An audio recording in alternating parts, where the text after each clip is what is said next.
সালমান মুক্তাদির একজন নগণ্য ইউটিউবার থেকে জনপ্রিয় সেলিব্রিটি হয়ে ওঠার রোমাঞ্চকর ঘটনা। নানা সময় দেশের সংকটকালীন মুহূর্তে বিস্ফোরক মন্তব্য করে আলোচনায় থাকেন সালমান মুক্তাদির নামের একজন বাংলাদেশি ইউটিউবার। আসুন দর্শক জেনে নেই কে এই সালমান মুক্তাদির। 1993 সালে অস্ট্রেলিয়ার সিডনি শহরে জন্মগ্রহণ করেন সালমান মুক্তাদির। সে হিসাবে তার বর্তমান বয়স 31 বছর বয়স। তার সম্পূর্ণ নাম সালমান মোহাম্মদ মুক্তাদির হলেও জনসাধারণ তাকে সালমান মুক্তাদির বলেই চিনে থাকে। লম্বা চওড়া এই যুবকের শারীরিক উচ্চতা 5 ফুট 6 ইঞ্চি এবং ওজন প্রায় 58 কেজি। ধর্ম ইসলাম, জাতীয়তা বাংলাদেশি। তার ইউটিউব চ্যানেলের প্রথম ভিডিওটি তার মা এবং বাবাকে নিয়ে তৈরি করা হয়।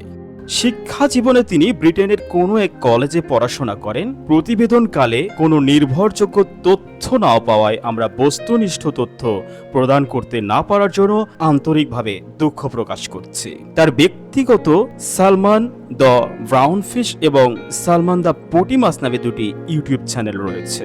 লম্বা চওড়া এবং সুদর্শন হওয়ার কারণে তিনি অতি সহজে সব মানুষের নজর কেড়ে নেন।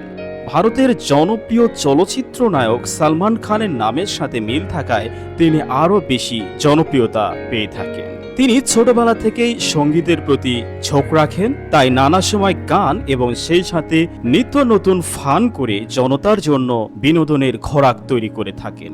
সালমান যতটা না আলোচিত তার চাইতে বেশি সমালোচিত হয়েছেন। একজন বিবাহিতা নারীকে 2 সন্তান সহ বিয়ে করে ব্যাপক সমালোচনার জন্ম দেন। এর আগে তিনি নানা সময় মেয়েদের সাথে উল্টোপাল্টা ভিডিও তৈরি করেন এবং সমালোচনার জন্ম দেন। বিয়ের পর সাংবাদিকের প্রশ্নের জবাবে বলেন, বিয়ে তো করেছি এনজয় করার জন্যই। এর আগে তিনি আততায়ীর হাতে আহত হন বলে গুজব রটে, আবার তাকে 2 দিন ধরে গুম করার গুজব প্রচার করা হয়। এসবের কোনোটারই সত্যতা পাওয়া যায়নি। সম্প্রতি ভারত বাংলাদেশে জোর করে পানি অস্ত্র ব্যবহার করার মাধ্যমে কৃত্রিম বন্যার সৃষ্টি করলে গর্জে ওঠেন সালমান। তিনি ভারতের গদি মিডিয়ার গুজবে কান না দিয়ে সত্য প্রচারে অবদান রাখার আহ্বান জানান। তিনি বলেন, ভারতের গদি মিডিয়ায় ইচ্ছা মতো ভিডিও বানিয়ে চলেছে আর বাংলাদেশ নিয়ে মিথ্যাচার করছে, আর আমরা দেশের সাংবাদিক এবং বুদ্ধিজীবীরা বসে বসে আঙ্গুল চুষে চলেছি। এরপর তিনি দেশের মানুষের ব্যাপক প্রশংসা করিয়ে নেন। দর্শক, বিনোদন জগতের এরকম ভিডিও পেতে আমাদের চ্যানেলের সাথে থাকুন। সবাইকে ধন্যবাদ।